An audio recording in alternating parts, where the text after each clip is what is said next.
All right, did everybody get at least one due diligence tip out of that last section, the last like 3 slides? At least one thing you can do differently in due diligence. I hope so.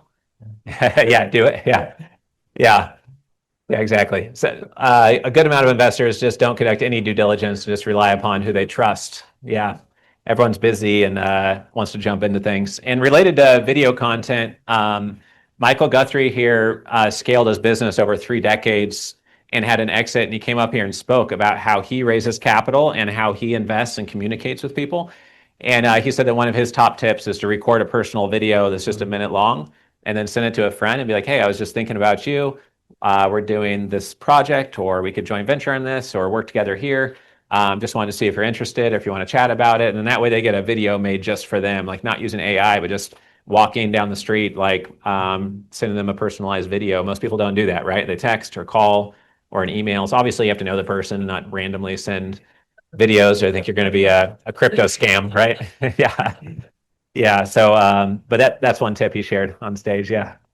All right. So in this section, it's executing. So we talked about analyzing the market. We talked about foundational psychology topics, talked about positioning in a powerful way, architecting your position with a funnel and defending your sandbox and making it so you're more preeminent and you don't get lost in obscurity. And now we're going to talk about executing, how to go faster, how to put materials together.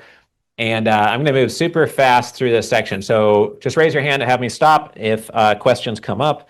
And I'll take a look at our app as well here to see what other questions are coming up right here. One question is about, I get people I trade emails with, they might not have opted into my list. Is it okay to reach out to them? Just kind of a personal decision and what type of content you're sending. If you're sending helpful stuff, most people do not get upset by it, honestly. Should you technically ask them first? Like, yes, that would be the more polite, straight-laced way to do it, to ask them if they can go on your email newsletter. But that's one question we got. Does anybody know the difference between the $1 bill and the $100 bill? Like from the marketing world, a famous statement. 2 zeros, yeah, which is basically the message on the paper, because they're both printed, at least they used to be, on the same size piece of paper, the same type of ink, the same blue and red threads. The only difference is the message on the paper, and the headshot's different, right? So if you changed your headshot and changed the numbers and changed the focus, would your one pager be worth 100 times more than it is now? Definitely could be, right? It's just the message on the paper, it's same quality paper the next person's printing on. So that is copywriting. We covered a bunch of these a little bit earlier, but you want something that's so interesting they can't take their eyes off it, and it's the most valuable thing coming at them that day. So it's better to do that, to reply to your message, than it is to do anything else on their to-do list, because of what you sent them was so valuable. This is the most famous article put out by David Ogilvy. It's like an advertorial where he says that 60 miles per hour, the loudest thing in my Rolls Royce is the clock on the dashboard. It looks like an article, but it's really selling you on buying a Rolls Royce, right? And so when you write a book, one way to think about it is a pitch book, because the best way to pitch is to give education and to write and position yourself. And then that is the best pitch. Sometimes people come to us and they say, oh, we want to sponsor the event to pitch our deal. And I say, okay, but we have to do it like in an educational way. And they get twisted in their head and be like, oh, but I want to pitch my deal. It's like, why can't I pitch it? It's like, well, no one will want your deal unless they know you're the expert in that niche. So the best pitch is showing expertise, sharing value, and then mention what you're doing, which could be your pitch, basically. So just another example of that. I got in trouble when I was 14 years old because I stuffed a couple hundred mailboxes with this advertisement for my work mowing people's lawns and stuff, and then local government called, and luckily I answered instead of my parents. And I guess some grandpa down the street was very offended that some teenage kid was entrepreneurial and not paying a postage stamp to get inside his mailbox. But at least I had images on it. All the times I get sent one pagers by grown adults, and there's not a single image. And I'm supposed to read all these blocks of text to figure out what you're doing. Like, everyone's busy. So use images. That's like a best practices of copywriting that should be very intuitive. Use pictures of your manufacturing devices if that's the business you're in, right? Make things very visual and instantly understood when you say you lease against equipment. Like, what type of equipment, right? What size, what type of value? Have an email signature. If you meet somebody, even in a room today, and they follow up the next week, and their brand name is something Greek god capital, and it doesn't say what they do, and they have no one-liner, and it doesn't have a picture, you're gonna have no idea who that was from the event, maybe, unless they were like one of the top 2 people that you met today. So always have a headshot on your email signatures. Maybe have your one-liner underneath it, and make sure that you're building that relationship. So in every LinkedIn newsletter, I put this email signature on there, not just my name at the bottom, because I want people to get to know me. Just like Brad, after raising $500 million, tells you he has a red backpack, even though it sounds like strangely like a small detail, right? But for him, it works and it helps, and it's partially how people differentiate themselves versus others out there. So have your materials professionally put together to show what you mean when you're focused on Harlem or some geographical area. This firm got way more deal flow, and investors knew what they were doing once they rebranded to a Harlem real estate brand. This is Abner. He was at our workshop recently. Have a picture as professional and doesn't look like you're going to eat somebody's children for breakfast, right? Have a smile. Don't have a cut off arm from a wedding. These are very basic things, but a lot of people have that when they approach us on LinkedIn and they're raising capital. Have it look professional, show images of what you do. Everybody should have a timeline of your business, right? Your whole meeting with an investor could be just going over your timeline, saying we started here, we struggled here, then we figured this out, then we did this, and now we have more AI tools for investors and capital raisers than anyone else, right? And then that tells the story of how you got there over 18 years or whatever it is. So this is a key visual, should almost always go on your one pager, should be early on in your pitch deck typically. And we'll get to a couple other key images. Everybody should have something where if you glance at it, you get 80% of what the person's doing. Like, oh, okay, doing multifamily in Indiana, and they buy these types of assets, and they have 1,200 doors a year they're acquiring. A lot of people buy garden variety multifamily, and they show a big shiny high rise in New York City on the cover of their pitch deck. Like, why you do that? Like, oh, our marketing designer thought it looked cool and fancy. It's like, okay, but it has nothing to do with like what you do really. So have it be instantly understood just by the visuals. Every one of you should have some process. It could be a circle diagram, a stair step, something related to your industry that says this is basically how we create massive value. We have proprietary data that does this. We then only do seller financing deals, so it's almost impossible for us to get foreclosed on. We do this to force appreciation and then take all of our basis costs off the table within 18 months. Then we cash flow, and we only start making good money after you can sleep at night because all your money is back off the table, and that's our magical process and why you should give us money, right? Like all of you should have something that you just glance at it and they show visuals of those steps. You look at it, be like, got it. So if someone scans their airplane seat ticket to go and sit down in the airplane, by the time they walk down the causeway to go get their seat, they've already texted their EA back and said, yeah, I'll take the meeting with Michael. They're like, yeah, we should have that call, Sarah. I've never seen anyone doing that, and we're looking for something like that right now. That's the goal. It has to be like instantly, visually impactful and draw somebody in.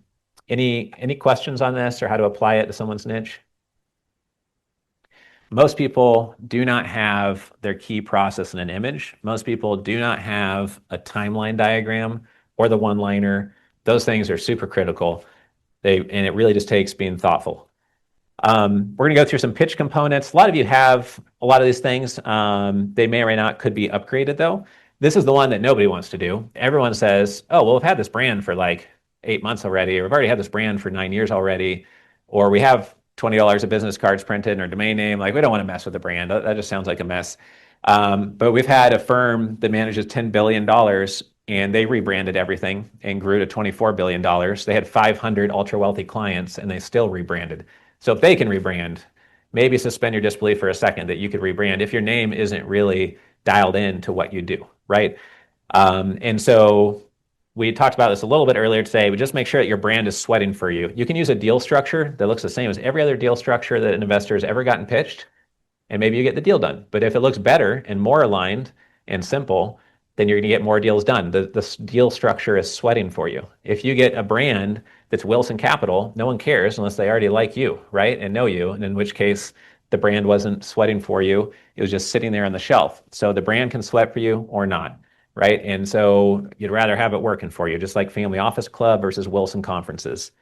If you need help coming up with a brand name, this tool is trained on my belief of how brand names should be to remove friction and not have a creative name that confuses everybody, but a name that's like, oh, we're Austin Senior Living Partners, or just something that's just deadly simple so nobody can possibly forget what you do, maybe where you do it, or why they should work with you, right?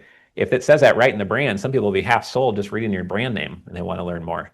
It's the opposite of 95% of your competition. The one-liner, we've beat that one to death, so just a reminder to have it. Reminder that we have the AI tool, can take your 50-page pitch deck and pump out 7 one-liners instantly. This is an example of a before logo for one of our members, Iron Toro Capital. After logo, motel to apartment conversions. In one, you don't know what Iron Toro does. They explained to me why they chose that brand, and I still forgot. And they're an important friend of ours, right? Most people will never ask, and you'll never have to explain because they just care about getting to know you and what are you doing. But you don't have to use your words to say what you're doing if they already know you do motel to apartment conversions. Oh, well, where do you do those? How do you do those? I might be interested in that. So that's a good example. Different pitch deck components. This is one of the slides I'm not going to read off, but in general, have your pitch deck look institutional quality, professional, well put together. Have it be very concise. Most decks are 40 to 70 pages long. Most should be just 10 to 19 pages long. If you want to show how no one on planet Earth is going to read your 44-page pitch deck, put the word Mickey Mouse on page 27, ask your business partner and your spouse to look for any mistakes, and they won't catch the Mickey Mouse word probably. If your own spouse will not read your pitch deck, an investor probably won't either. The more valuable of an investor you go to, the less they have time to read 70 pages, right? They're going to ask it to be summarized by AI or go through it quickly and then just de-risk whether they should meet with you or not, really, right? So the shorter your materials, the more likely it is your most valuable demographic will read 100% of them.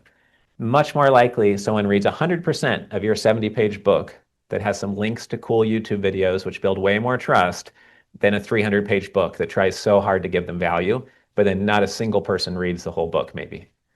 Yeah. The question is, do we have a tool that reviews your pitch deck or your brand and logo? Yes. You can use this tool here to review your current one and then compete it against new ones and you put it in there.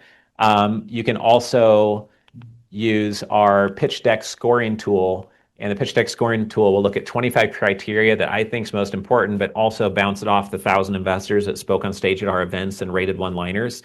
Then all of that will inform and analyze your pitch deck, give it a score, and analyze it in 25 different ways. Above a certain score of 85 or 90%, sometimes Michael was saying he would fix what it told it to fix, upload it again, it'd still get the same score. So above a certain score, it might just be tough on people. But sometimes I've told it, if it doesn't do this, that, and the other, then reduce the score a bit. Like some things that I just know work that might not be explicit in the results and the output. But I would use our pitch deck scoring tool for sure for the pitch deck. I would put the video of you as a founder on page 2 of the pitch deck probably, and high up on your one pager so that they can't miss the video from you as the founder. A one pager is basically the best parts of your pitch deck put into a single piece of paper. It's not one page front and back, it's just one page, one side. And you want the visual of your secret sauce, you want your team members along the bottom, maybe the timeline, maybe some of the deal terms or specifics people always ask about, your one-liner, logo, contact details all at the top. Super important. Get your pitch deck amazing, and then the best of the pitch deck goes onto the one pager instead of the other way around. Here's some one pagers that all should have a video here. This should be moved down and put a video. They all should probably have 20% less text on them, but they're somewhat visual compared to a letter, a Word document that we usually were sent to begin with. We've designed over 1,000 pitch assets now for our clients. And so our pitch optimization program is we help you do your 1-minute video, your one pager, your one-liner. We help you implement a lot of the things that we talked about here today. If you have the time, our AI tools do 50%, 60% of that for you. We just help you implement it, get it done within 45 days, and knock it out with the same design team that does all of our marketing and all of our design work as well. And so just make sure you have a video on the one pager and it's at least as visual or as nice looking as these. So here's a little checklist. We went over most of these things, not every single one. Having an educational marketing folder can be helpful. A recorded webinar on your topic or inviting them to a webinar and the deal you're doing can be helpful. Maybe having an AI tool that can ask questions about your deal against could be helpful as well. So we think that not everyone needs to have all these things in place, but it could be a checklist to look at and say, what's the next 3 things I need to put in place, right? And we're going to give you a cheat sheet to that in a second here. Shock and awe.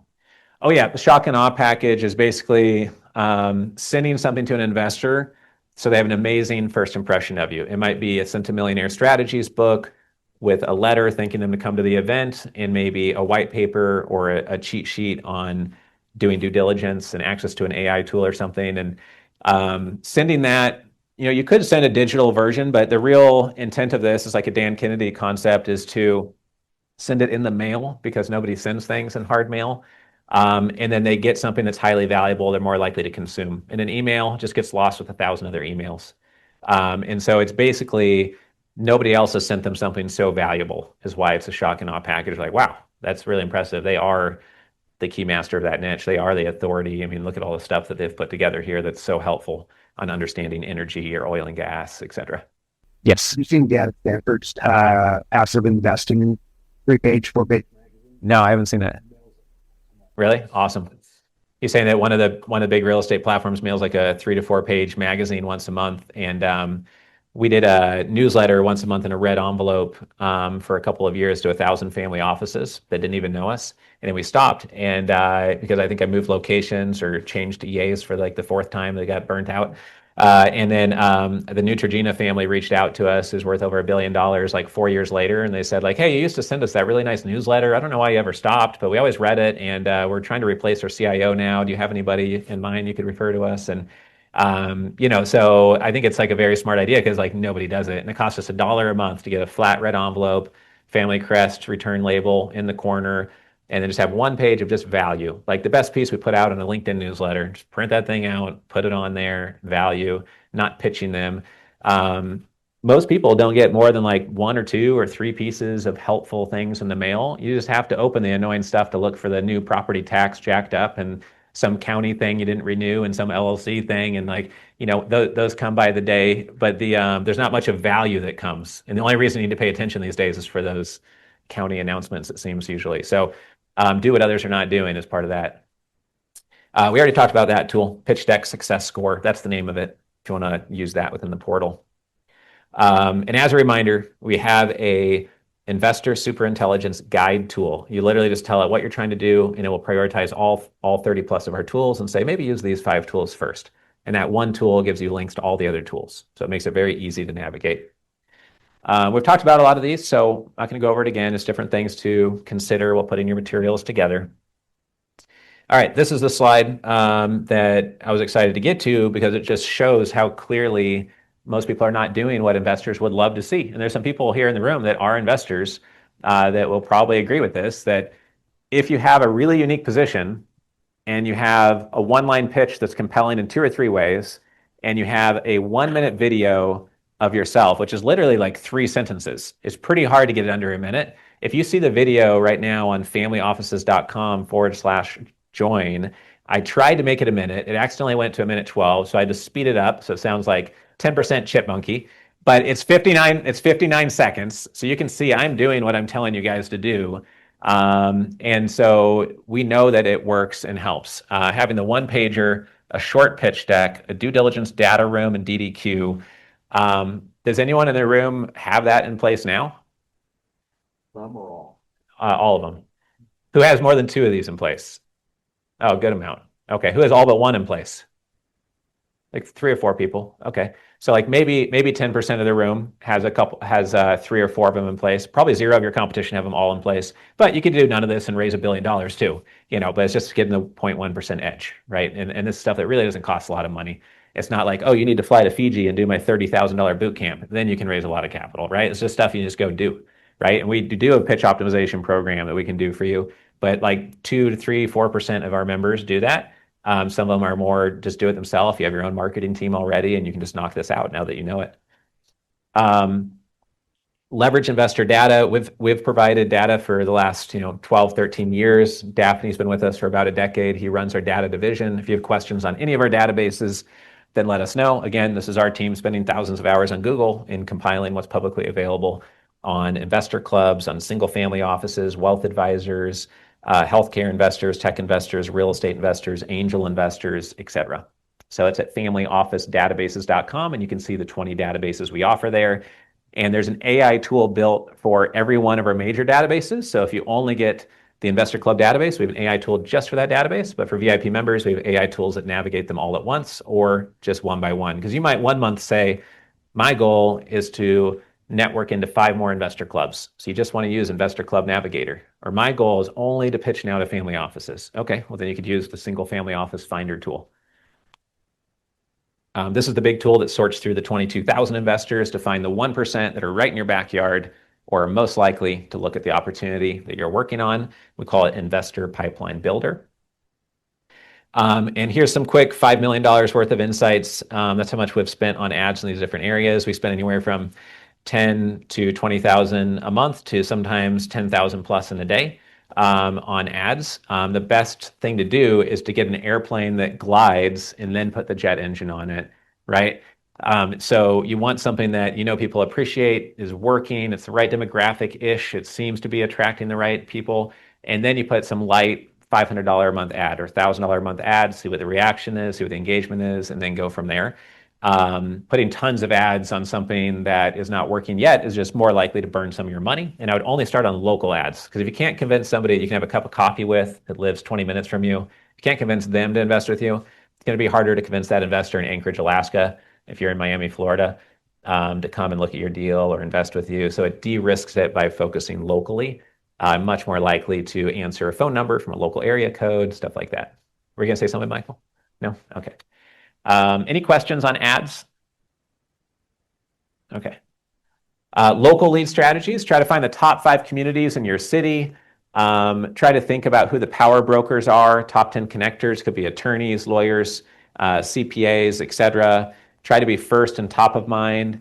And then try to think about like just where things flow through your community. Where is the wealth being created in Silicon Valley versus Miami? How many events are in crypto versus real estate, et cetera?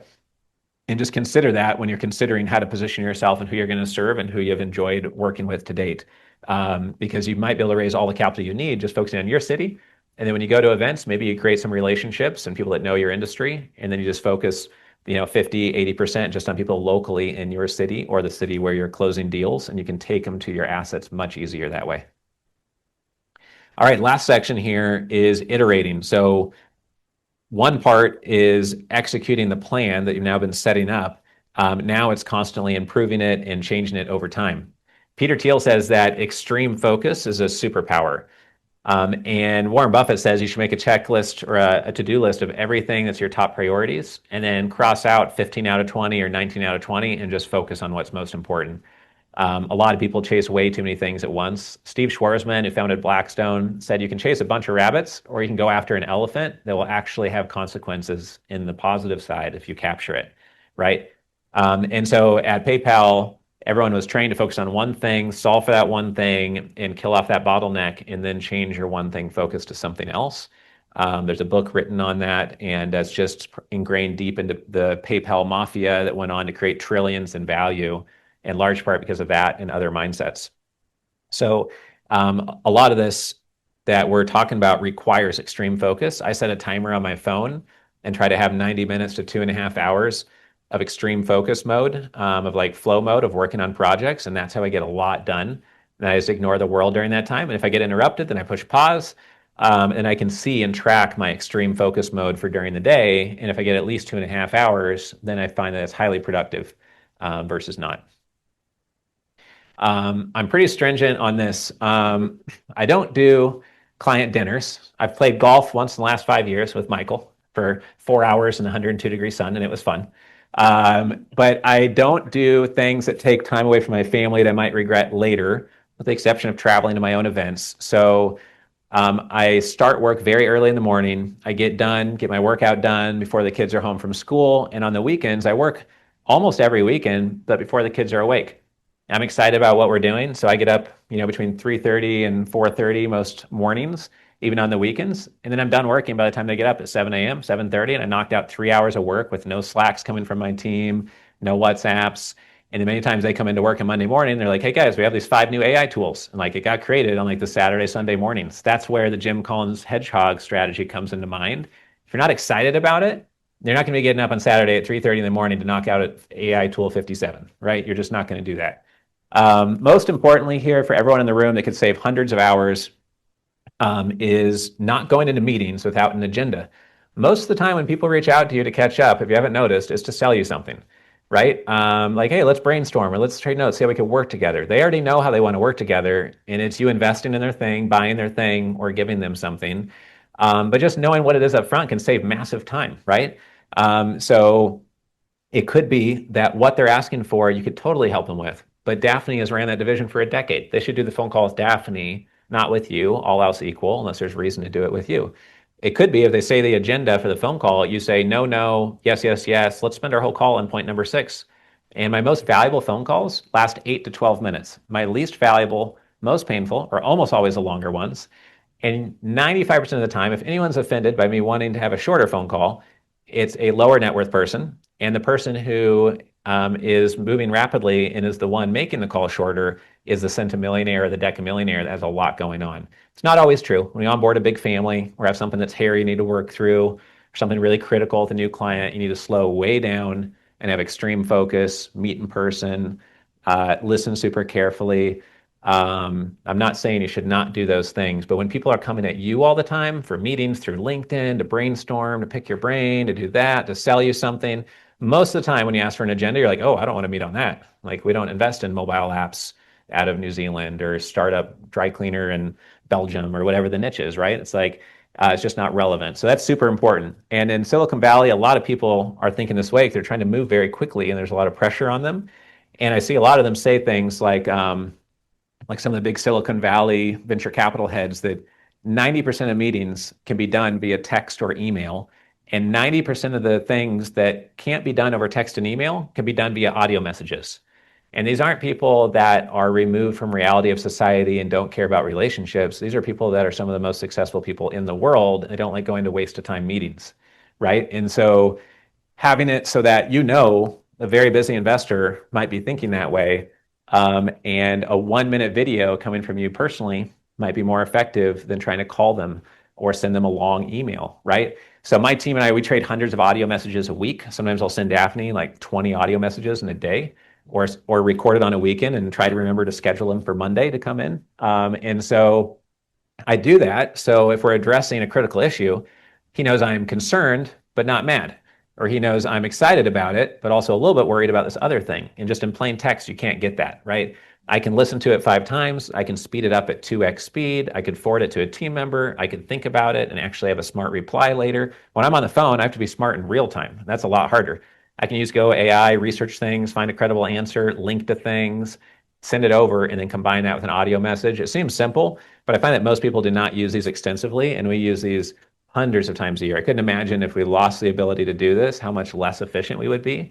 And people say like, oh, well, how do you have time to put all these events and do that and create these AI tools? Like, this slide is how I have time to do it, is extreme focus mode and protecting my time, and knowing that you have to say no to almost everything. And every year you have, typically, even if you don't have more LLCs or more employees, better quality opportunities coming to you if you're building a funnel.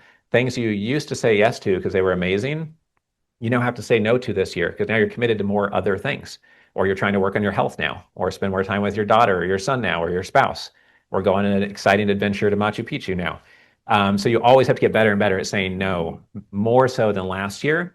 You have to build your robust ability to say no to more things. Yes. You said something really quickly. Sure. You said, the creative voicemail, but I hope to remember to send it on Monday. I'm fairly adamant about scheduling so that anything I send off goes out in business hours. Okay. Yeah. Go out in the middle of weekends, or Sure. even though I may be doing it, Sure. respecting Right. your position. Yeah. The comment was like making sure it goes out during business hours, et cetera. I think part of it depends on how well I know someone. If we're just getting to know, like, this one billionaire came to one of our events recently and he loved it and he wants to get more involved. I don't know him that well yet. And he said, oh yeah, text me anytime, et cetera. I think for him, I would be like ultra conscious about it. In general, things coming towards me, if I don't want to be having something ding on my phone, I have it on silent. So it's kind of my responsibility to know how to put my phone on silent. So with my team members, unless it's really urgent, I try to remember to like schedule that audio message to deliver on Slack on Monday and not ping them over a weekend. Most of my employees don't care and they just listen to it on Monday anyways, or as I send it, I'll say for Monday, et cetera. But yeah, I think it's a respect thing, especially being in a weird time zone. If you're in London, you're in Hawaii like me, it's like super easy to be like, oh, whoops, it's like actually 3 a.m. in the morning there, you know? So I think that's something that's, Daphne's probably gotten a couple of crazy times. He works sometimes late at his own decision. So anything else from this slide yes. Yeah, for sure. With Loom, Loom, we've used that for doing tutorials or like a client update. Super helpful because you can do like a screen capture, record the video there, and then they get a little bit of a personal, impact there and see who you are. But also you can just show them visually. Just go here, click this, and do that, and then you can explain it to an employee or show a client how to get into the DDQ platform or the data room, etc. So yeah, it's great. 1.2x speed. Right. Yeah. Most importantly, you can speed it up, right? It's hard to politely tell another human, could you please speak at like 2x speed? Because I have to go on stage in 10 seconds. It's kind of hard to say that. So it's better to be able to review things. And you can be more thoughtful to people. Any other questions? Yeah, Michael? 2 to 2.5 hours a day, the actual code activity. Yeah, anyone real human could actually do it. Right. You're saying you're setting your timer for 90 minutes of focus time or whatever. I think you can do it once, twice a day. And I think that's a good suggestion to the room. We all sit around thinking we'll be productive for 8 hours a day. And right. I guarantee you're clicking bullshit. Yeah. 14 hours a day. Yeah. Michael was saying that like after 2.5 hours a day, the sovereign wealth fund manager he met was like, your productivity goes way down after like 2 or 3 hours of intense work. You might just mostly be triaging email and just like playing defense on like, oh, I got to reply to this property tax thing or reply to this nonsense stuff. But yeah, for sure. I think that's one of the reasons why I like studying pro athletes is like, if you are ultra healthy and you're motivated because you have an exciting sandbox and you have the mindset of family offices, pro athletes kind of mixed in together, then your ability to have deeper extreme focus and then have the fortitude and the grit to kind of go and do like Arnold became world champion, he said, because he didn't just work out 2.5 hours in the morning. He did that with one partner. And then in the afternoon, he worked out another 2.5 hours with another partner because nobody would do both workouts with him. But he also, most importantly, loved the whole thing more than anyone else in the gym. The whole time he was having a great time. And he said he loved it. And that way, for him, other people would be like, oh, you're like insane. But he got insane results and he loved it and had fun the whole time. So like who won, right? I mean, it's better that you lose and have fun the whole time than win at the cost of sanity and drive yourself nuts and not have any life or anything. But for him, he loved it. So that's one of the reasons why I had my kid read that book, make a YouTube video with me summarizing the Arnold book, et cetera, is partially because of that concept and the whole like 4-hour work week. Just be lazy and kumbaya and you'll have a good life. I think you should do kumbaya, but then also outwork everyone else around you times 5 if you can do it in a fun, exciting, enjoyable way, right? And be healthy, et cetera. So, but that's just my 2 cents on it. Any other hands up? No. Okay. Powerful Engagement. I haven't read that book. Phenomenal. Okay. Managing the day and taking the breaks and okay. Awesome. Wonderful. Yeah, I think like if you can pick up that skill set of managing your mindset and just monitoring your own like peak mindset and get into like extreme flow, extreme focus modes, like change your entire business of life. Like if it didn't take a single other thing away from today, I think like that can do it. We already talked about that. The more you act like a class act human, the better things go for you in the family office space. We start out every family office event talking about this, so don't think we need to flog that topic anymore. Be a real human, add value first. We talked about that all day long, so it's just a summary slide. Make sure that you have your own toolbox of 7 ways you can add value. Here is the 10 questions you should ask any person in this niche before you give them money as due diligence questions. Or here is how I could help your son or daughter get into the university because I went there and I'm on the board. Or here's how I could help you with a deal structure, or access to a client or introduction to a peer, etc. 16 times more powerful to meet in person. So go and get it done in person and make it happen versus just sitting back and be like, well, I sent an email, did everything I could.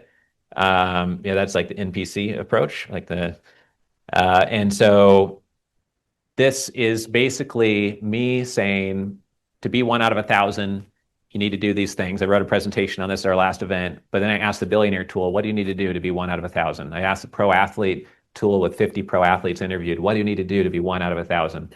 I then asked 1,000 investors who have spoken on stage at our events, what do you need to do to be 1 out of 1,000? And I smashed them into one slide here to not bore people who saw this 2 weeks ago. And just have these 6 bullet points. Be laser focused on a high value niche. Be bold and not boring. A clear, unique, compelling vision. Ultra healthy, peak mindset. High velocity entrepreneur and high integrity. Beast mode work ethic and implement fast. If you combine all those mindsets, then you'd really be unstoppable, because it's very hard to do that. It's not super easy. It's not simple, etc.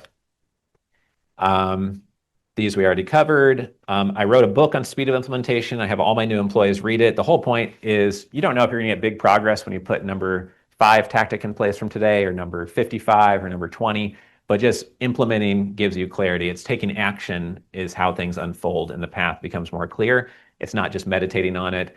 And then this came up on accident earlier of just having the most fun year of your life means just doing exciting exponential things and cutting off what's not working and doing 10x more of what is working, and focused only on that exciting sandbox that you want to build out.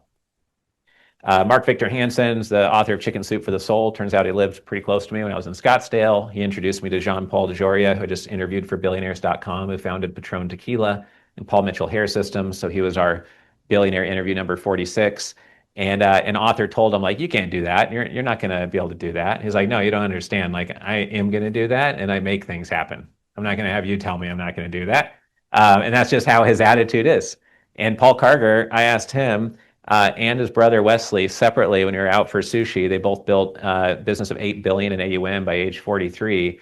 I each asked them, because their average client net worth is 138 million. And I said, what makes the difference to people that make it to like 2, 5, 10 million, which is amazingly successful compared to most people, if people are worth 130 million? They both said the exact same thing when the other one was not at the table. They both said, most people, they get to a certain point and then they coast. They relax, they don't go deeper. Some people are more hungry, more driven, more high action. They like the fun game of it. They want to see what's possible, and they enjoy manipulating the universe around them to do something that's exciting and big, and contribute to those around them and improve their life and others, etc. So just having that type of drive and mindset, I think, is important, and that's partially what Family Office Club gives you. Billionaires and people get interviewed on social media because they're ultra wealthy, etc.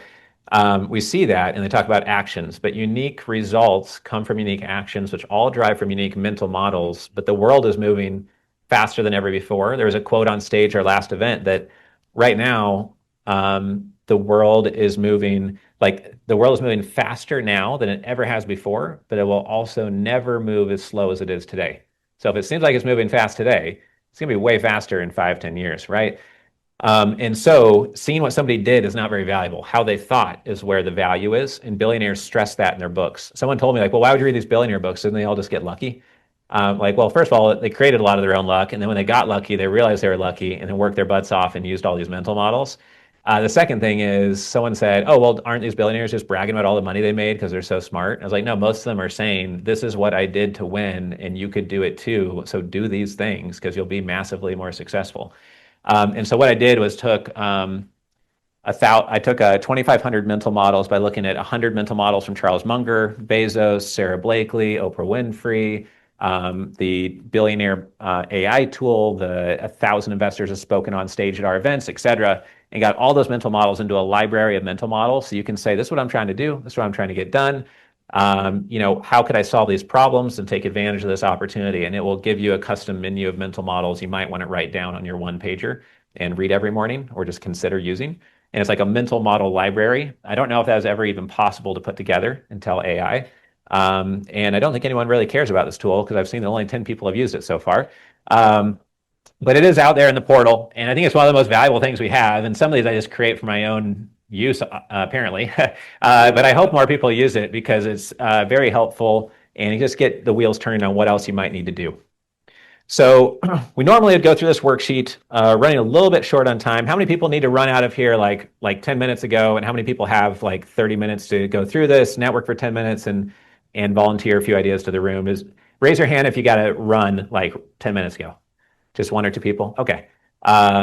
So the only thing you're going to miss is some people volunteering their notes they wrote down here. But we went a little bit late. We're about 30 minutes late today, so I apologize for that. I do have a flight tonight at 7 p.m., so we're not going to make this take forever, I promise. But if you don't get a lot out of this event that you actually take action on, then I've wasted my time and you wasted your time, and you're not going to want to be a club member for very long, right? The more you implement and the more you get more actionable value out of today, then the more you're going to love being part of the club, et cetera. So This de-risks you not taking action, because if you look over your notes, you hopefully have a couple stars next to key things. It is the final page of your workbook to write on here. And you basically just want you to jot some shorthand. You can always flush out more of this in the Uber or airplane ride home or sometime later this week. But write down what written materials you need to create, the number of connections you want to make this quarter, the overall investment you're trying to get done, what's slowing you down in your business, what new habits you need, and then start with like the easiest, most needle moving thing. And it might not be quote unquote easy, but don't have it be something expensive it's going to take you 5 years to do. Maybe it's selecting your sandbox, writing your one-liner, choosing your investor avatar, and have the next 4 things that you're going to take action on after today. So if you lose all of your notes from this whole event, then if you at least do these 4 things, you're going to be amazingly happy that you were here today. What's your ultimate goal long-term? And then who are your accountability partners? So as an example, if I was filling this out for myself, I might write, I want to get 3 YouTube videos done per day. I want to grow the LinkedIn newsletter to $100,000 followers. I want to get a Hawaii land deal done or a medical practice deal sourced. My anchor is the email load. 2.5 hours a day of extreme focus is one of my habits. And then I want to do the relaunch of the Doctors Investor Club and get, we now do have our co-pilots live. We didn't until basically yesterday.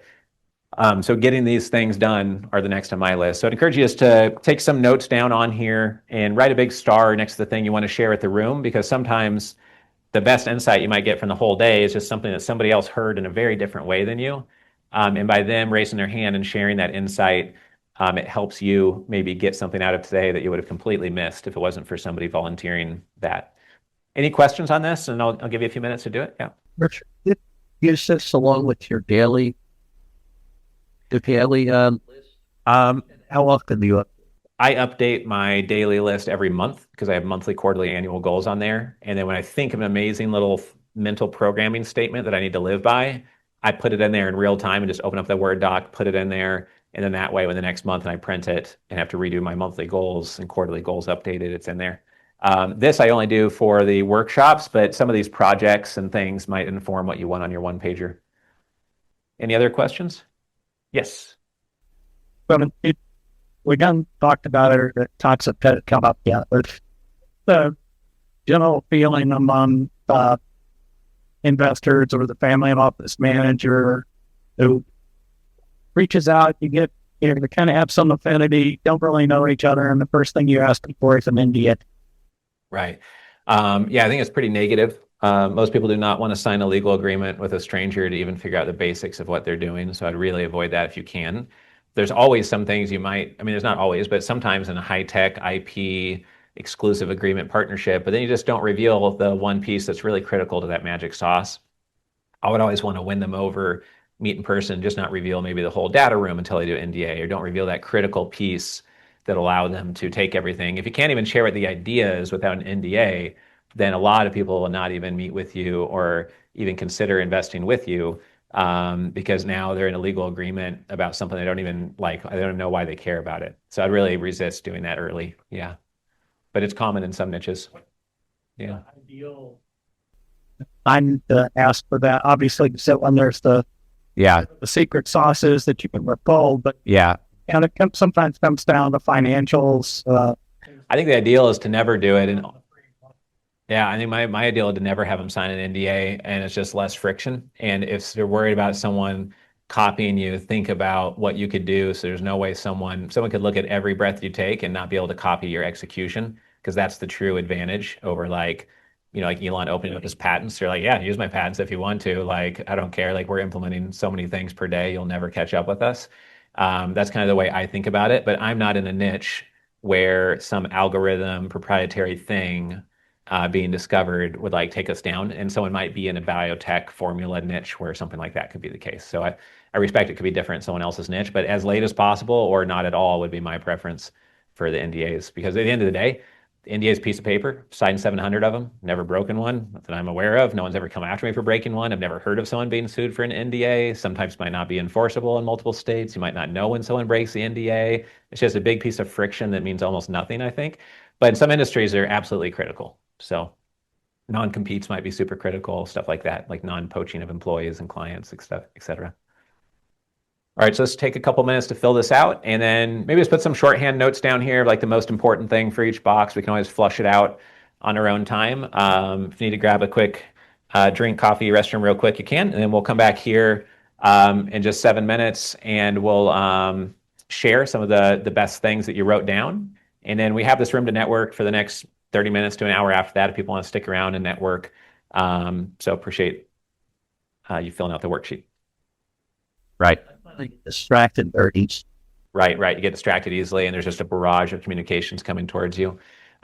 Just realized I didn't have my mic on the last 4 minutes, so people on Zoom that are annoyed at this point. Michael is saying to create a data room. We heard obtaining like the easiest domain name type choke point that you can own, thinking about the due diligence process, figuring out how to make time for education when you're early on and don't have momentum yet, or even after you've had some exits, how to formalize the education, because before it was just mom and pop networking, and then being institutional quality and power of proximity that came up from a few people, et cetera. So sorry about that. Anyone else have 1 or 2 notes they want to share in the room before closing comment or two? Yep. Deleting all unread email. Yeah. I try to get to email 0 every day, but one way to do that is snoozing the emails. But then the problem is those pop back up, and then you have like this debt of snoozed emails that pop up again and again and again. So being very quick, rapid fire mode of like I'm in email killing off mode is one thing that helps me. But then at some point it's just impossible to get back to everybody. So I thought that was a great comment as well that he said that Jesse Etzler had said. Any other notes that someone wrote down they want to share? Yes. Position clearly. Don't Right. chase capital. Right. Exactly. That's like a third of everything we said today. Basically, it was position clearly and then attract capital instead of chasing it. So that's great. And your brand name makes sense. It's exactly what you guys do, right? So that's awesome. As soon as I saw that, I thought that you did a great job on that. Yeah. Anyone else want to share a note they wrote down? Something new they're going to implement that could really move the needle? And if anyone on virtual on Zoom wants to submit their comment, they can.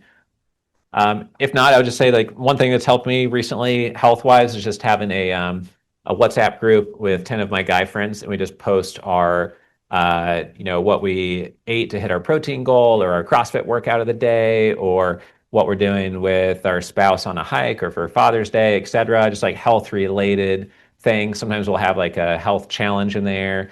And it's fun and funny in a way to keep in touch with some of your old friends as well, trying to navigate whatever part of your life you're in and still be healthier than you ever have been before.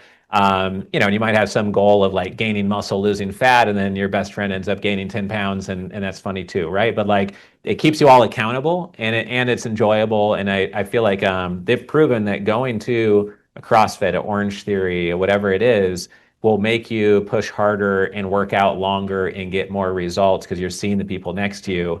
And at the last CrossFit class I had, I could see a guy out of the corner of my eye, and we were tracking like the first 30% of the workout. And we had to do like these 30 kettlebell raises. And he was like, man, I didn't see you stop at 20. I was like, okay, I got to do all 30 as well without stopping. And like that type of thing is kind of fun, right? And you put your records up in there. So I'd encourage you to think of Family Office Club that way. Find a few peers here. You can like hold yourself accountable for. I do a call every Monday with my friend Jason. We have one thing focus for the week. And I've been doing that for 15 years. And it's super helpful. And I met him at a workshop exactly like this. We were in a group of 6, and then 4, and then 2, and then it was just me and him doing the weekly calls, and everyone else dropped off. So whether it's for workouts or implementing, growing your business or capital raising, maybe you can find a couple of friends within the club over time you can do that with. So hope to see a couple dozen of you in Hawaii at our family office retreat. It's July 15th. It's a one-day summit. We have a billionaire keynote, head of technology for a $2.5 billion family office, the head of another investor club. We have a oil and gas investor is going to be speaking there. We have other high net worth investors from mainland and Hawaii speaking there. And there is a luau put on by the Hilton. It's not formally put on by Family Office Club, but I think they do have tickets for a luau that evening if you want to bring next generation family members or a spouse. For charter members or for our event members in the Family Office Club, you're always able to bring someone 17 years or younger, and maybe it would change your daughter or son's life to bring them here, hear a centimillionaire speak on stage, and maybe they only have the patience to stay for 3-4 hours the first half of the day. Maybe they'll want to stay the whole day and then go to the luau with you or just have fun in Hawaii. But if you do come, you have to get permits these days to go hike up the Diamond Head. So I'd book that now and go at sunrise if you can. It's just a like $4 annoyance fee, so it doesn't get packed with a million tourists. But it's going to be a fun event, and it's going to be unique compared to our others. It's going to be a little bit more intimate, 150 people in person, 50 virtual instead of 400 or 800 people. We're just going to have like 20 speakers on stage, not 100 speakers on stage. So you'll get to know people in the room a bit more, and we're encouraging the investors and members to, bring a spouse or child if you can, just to like have more fun, be enjoyable, and talk to your CPA, but most likely a business write-off to go to Hawaii, right? So hopefully you enjoy coming to that event. If you need help with pitch optimization program, you can speak with Jennifer or Daphne here. They've both been with me for almost a decade. And we have the Force Multiplier program where we design a custom AI tool just for your team to help get things done faster, and other benefits of exposure at our live events, et cetera. And then pitch optimization program is a one-liner, one-pager, the video, and other resources to help you get exposure. Or anything about membership, ask Jennifer about your new member walkthrough if you haven't done it yet, or Daphne anything on data, or about anything that we talked about today, really. But we hope to see you at our August mastermind, which is going to be getting out your laptops and going through investor superintelligence and using all the tools. We're going to host that in 4 cities: Dallas, LA, New York, South Florida. And then September, we have Beverly Hills Investor Summit. And then we have November due diligence masterminds. In December, Family Office Super Summit. So hopefully I see you at least a couple of those. No one comes to every single one that I know of, except for myself and Daphne here and Jennifer. But review this long list of AI tools to see what 3 to 5 you might want to use. It's in your handout. And the last AI tool, I promise, of the day is this one. Those 100 people that gave 10-minute talks on how to raise 100 million each, that nobody seems to ever want to stream their videos in the portal. We put in an AI tool so you can sit down for a virtual cup of coffee with these masters of raising capital and ask them what you should do. Tell them what you've been doing so far, what your challenges are, what you should be doing differently, and you'll get coached instantly from the collective wisdom of those 100 capital raisers. So that's it. If you want to shoot me a text audio message, my mobile number's there, my email's there. Daphne is here, Jennifer's here. I'll take off to the airport in 30 minutes or so, but I'm going to hang out here in case anyone wants to meet real quick. And actually, if you look like you halfway are enjoying yourself, and I take a quick picture here of the room. Awesome. Show your video up. Yeah, exactly. Like Brad. Yeah. I hope everybody got like 10 things out of today and not just one. Sorry I went a little bit over time-wise, but I'd rather do that than skip 20 slides and not tell you type thing. And have a good rest of your afternoon. We have the next 30 minutes to an hour here to network if you want to. Thank you.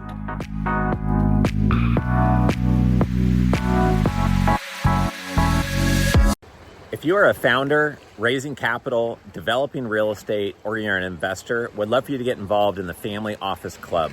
I've run this community for 18 years now. We've hosted 300 live events. We have 17 million social media group members and followers. We have the #1 YouTube channel on family offices. We have the #1 most popular podcast on family offices. You can learn more about us and our membership options at familyoffices.com. We have 30 in-person events planned in 2026 and another dozen events this year. Please go to familyoffices.com to learn more.